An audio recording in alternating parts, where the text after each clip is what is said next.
Imagine being so cruel to a nervous new waiter that the entire restaurant silently unites against you, and you don't even realize it until it's far too late.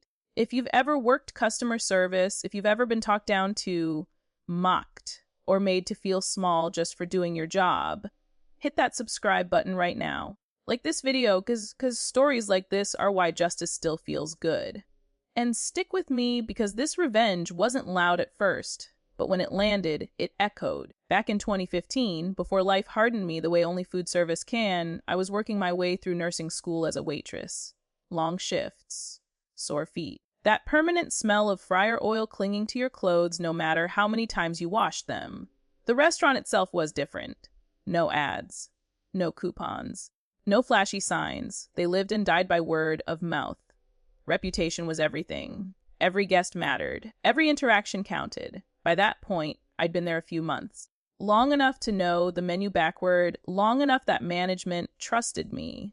I wasn't officially a trainer, but whenever a new server finished training, they'd quietly put them next to my section. I was the safety net, the calm one. The "Hey, you're doing fine, breathe" person. That night, my neighbor was an older guy, fresh out of incarceration, starting over, hands always shaking just a little when he held a tray. He was polite. He cared. He double-checked everything because he was terrified of messing up. Honestly, he was great. The kind of coworker you root for. It was his first night with a full section. No trainer shadow. No backup except me. I knew it would be rough. I expected weeds. I was ready. What I wasn't ready for was them. A table of 6, mid-20s, loud, confident in the worst way. The kind of people who don't ask, they demand. You could feel it before they even spoke. That air of, "We're going to be a problem." A few minutes in, he comes to me, eyes wide, voice low. They're asking for something that's not on the menu. She says we can make it. Says the other location does it all the time. I could have told him to stand his ground. Could have taught him the script. But this was his first night alone. His hands were already trembling. This wasn't the moment to test his spine. Ask the back. I told him. If they say yes, great. If not, I'll talk to them. The cook shrugged. Fine. Easy enough. From our side, no issue. That's when the real game began. Every time he went to the table, the leader, and yes, there was clearly a leader, needed something else. Extra sauce. A substitution. Another drink. Then another. The moment he returned with what she asked for, her hand would go up again. No thank you, no smile, just impatience. I watched him spiral in real time. His shoulders crept up toward his ears. His steps got faster. His face flushed red with that particular panic only servers know, the fear that you're drowning and everyone can see it. I started running interference. I watched his section while working mine. Pre-bust his tables. Ran his drinks. Bought him seconds of breathing room wherever I could. That's why they pair new servers with people like me, not for efficiency, but survival. In the back, I caught him staring at the wall, chest rising too fast. I told him quietly, they might not tip. That's not on you. You're doing everything right. He nodded, but his eyes were glassy. The kind of look people get right before they break. They came in late. Stayed later. Past section close. Eventually, they were the only table left on that side of the restaurant, tucked into a corner. Trapped in their own little universe. That's when he came to me again. They want to use an employee discount, he said. Actually, more than one. Is that allowed? My stomach dropped, employee. I asked.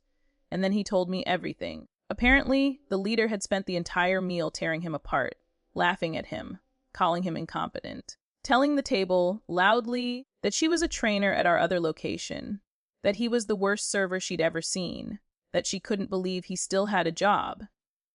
Suddenly, it all made sense. The confidence, the cruelty, the way she wielded authority she didn't actually have. And then came the final blow. She claimed there were multiple birthdays. She wanted free cakes. She wanted the birthday song, immediately.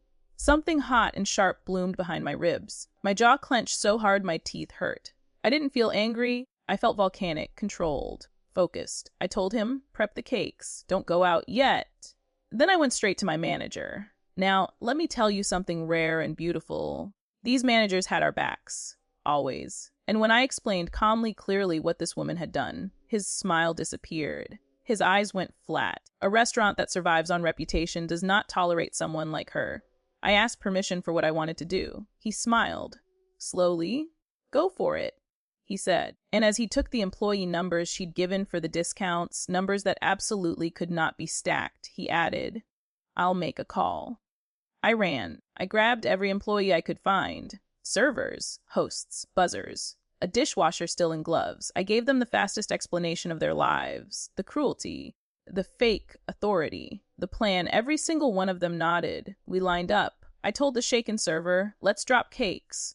We approached the table like a parade, plates in every hand, smiles plastered on our faces. 6 cakes hit the table. The leader leaned back, smug, already soaking in the attention. Then we sang, not politely, not cheerfully. We screamed. Our restaurant's birthday song was long, aggressively long. And in that corner, the sound bounced back at us like a weapon. We sang at full volume, lungs burning, voices cracking, joyfully unhinged. Their smiles collapsed, hands flew to ears. They flinched. One of them actually ducked. We didn't stop. And while we were destroying eardrums, the phone rang. She was handed it at the host stand. Her face drained of color. Her voice went small. Then, shaky. Then she cried. She tried to explain, to justify, to minimize. But her manager had already been called, the general manager too. Her employee number confirmed. No discount. No protection. She left that night unemployed. The older server stood there afterward, stunned, still breathing hard, still alive, and me. I felt calm, light, like justice had settled exactly where it belonged. Because sometimes revenge isn't cruel. Sometimes it's corrective. And sometimes it sings. If this story hit something deep in you, like the video, subscribe for more real justice stories. And tell me in the comments, what's the most satisfying karma you've ever witnessed?